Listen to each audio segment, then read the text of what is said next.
Okay, in the West today, we live in a very individualistic society. So to be commanded in the Torah to obey the authorities that God shall provide sounds to us very counterintuitive. But if you take a look in this week's Parashat Shofatim, we're told in Deuteronomy chapter 17, verses 8 and following, if there arise a matter too hard for you in judgment, between blood and blood, between plea and plea, between stroke and stroke, even matters of controversy within your gates, then you shall arise, go to the place which the Lord your God shall choose. And later on, we discover that's Jerusalem, later in the history of Israel. And verse 9 says, and you shall come unto the priests and the Levites, and to the judge that shall be in those days, and you shall inquire, and they shall declare unto you the sentence of judgment. And you shall do according to the tenor of the sentence which they shall declare to you, from that place which the Lord shall choose. And you shall observe to do according to all that they shall teach you, according to the law which they shall teach you, and according to the judgment which they shall tell you, you shall do. You shall not turn aside from the sentence which they shall declare unto you, to the right hand nor to the left. And the man that does presumptuously, in not hearkening unto the priest that stands to minister there before the Lord your God, or to the judge, even that man shall die. And you shall exterminate the evil from Israel, and all the people shall hear and fear, and do no more presumptuously. Now, in Deuteronomy, we see Deuteronomy is already a restatement of the law from Mount Sinai. It's the covenant that we're given on the plains of Moab, and it's a renewal of the covenant in Mount Sinai. Now, the Torah itself is fixed. It's in writing. After the book of Deuteronomy, you shall not add to this nor take away from it. You can't change the written law once it's written. But you have situations that come up all the time, new situations that the Torah didn't really cover. And keep in mind, the written Torah is not a law code in the sense that we think of it today. A law code is a comprehensive code that covers every aspect of life. There are whole aspects of life that are not covered in the Torah, such as, for example, marriage and divorce. It does not give us a complete code of marriage and divorce. There are other areas that are missing too. Even things like, how to celebrate the festival, Sukkot, the 4 species that we wave and all of that. They're not specifically identified, the etrog and the lulav and how to wave them and so on. These are all matters for the Torah she'be'al peh, or the oral Torah, it's usually translated. Literally the memorized Torah, but that's another subject. At any rate, this went alongside it all the way. So, of course, Israelites knew how to get married. They knew the laws for marriage and divorce and everything, even before the Torah on Mount Sinai. We look at Israel's neighbors. The great law collection of Hammurabi is the most famous. Middle Assyrian laws, Hittite laws, Sumerian laws of Ur-Nammu, and so on. There are many other law collections, and we can see when we look at these and compare them with the Torah that in many cases the law is specifically written in Israel. It looks like as it wants to correct a common practice that was in common use in the ancient Near East. For example, in Semitic law, the penalty for theft, like at Hammurabi, the penalty for theft was death.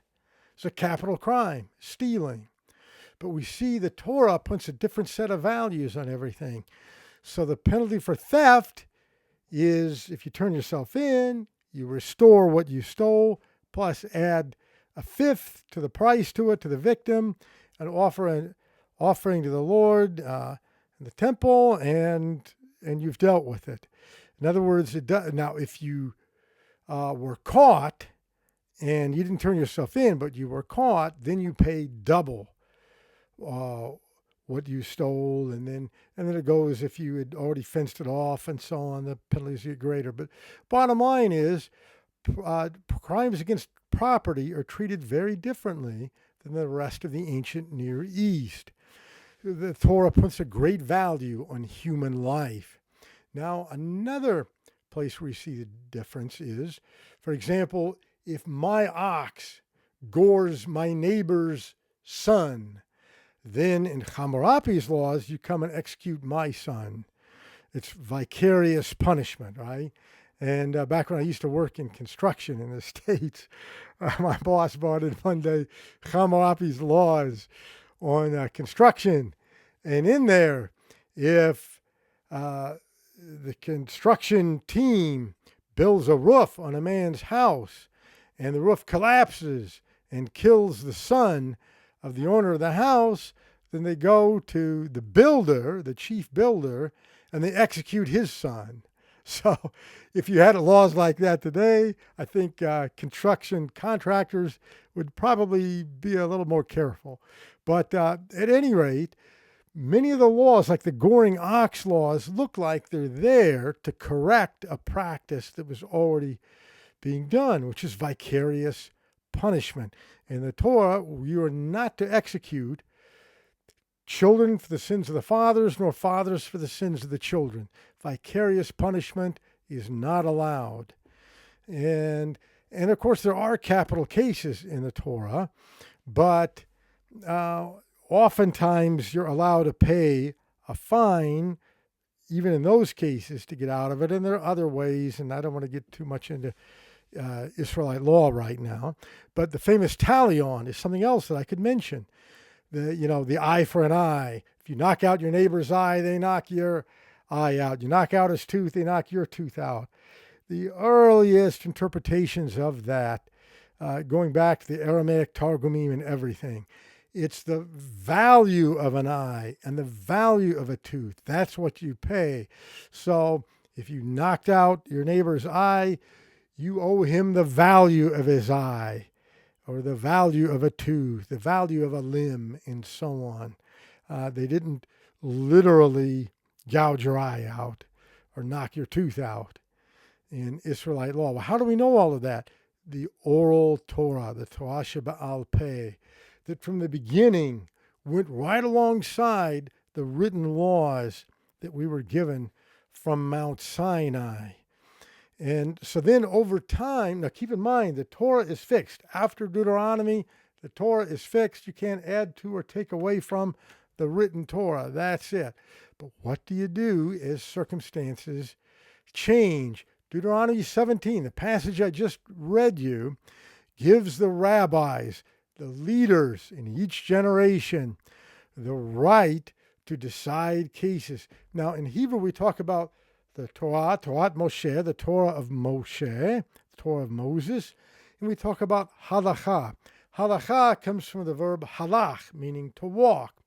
Halakha is the way we walk, the way we live our lives, that literally governs every aspect of a religious Jew's life. From the time we get up in the morning to we go to bed at night, everything is covered under halakha. And I really love halakha, and it's really beautiful. And Hashem really loves us because of the way He has taught us how to live our lives as Jews. Now, as B'nai Noach, as Noachides, you don't have all 613 mitzvot that you have to putz around with. You have basically the moral laws, what we call the 7 laws of Noach, that you're responsible for. But, okay, so to come back here, in all of these cases, how do we know how to apply them in every situation and all the stuff that would come up? And the written Torah takes care of that, and the rabbis in each of our generations, they administer for us the written Torah. They tell us how to apply the Torah in our day. So now when Sukkot comes, I know how to wave the lulav. When Rosh Hashanah comes, we blow the shofar. We know exactly how to blow the shofar in the synagogues, and so on. And we say that the written Torah is fixed, that can't be changed, but the halakha is flexible depending on the times, the circumstances, and all of that, within parameters. The Torah gives us the parameters, of course, that we can't go beyond. But this is just sort of a al regel achat, or on 1 foot explanation for what Deuteronomy 17 is giving us here, which is giving the right to the leaders in each generation, which become the rabbis, the chain of tradition. You had Moshe, and then Yoshua, and then from Yoshua, it's passed on, the chain of traditions passed on to the prophets, on to the men of the great synagogue, and to the Tannaitic rabbis, and then the Gemoim, and so on, right on up to our day. And that is what keeps the Torah relevant for every generation. Now, you did have a sect of Judaism, the Karaites, that rejected the oral Torah. And they said, no, only the written Torah, and that's it.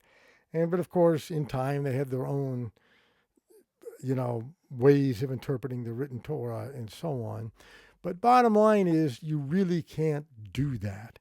And even if you did try to do it, you would have a very stern and strict and unforgiving set of laws. And when you look at, for example, there have been Christian groups that have tried this, like the Puritans, and you wound up with the Salem witch trials and all kinds of crazy stuff.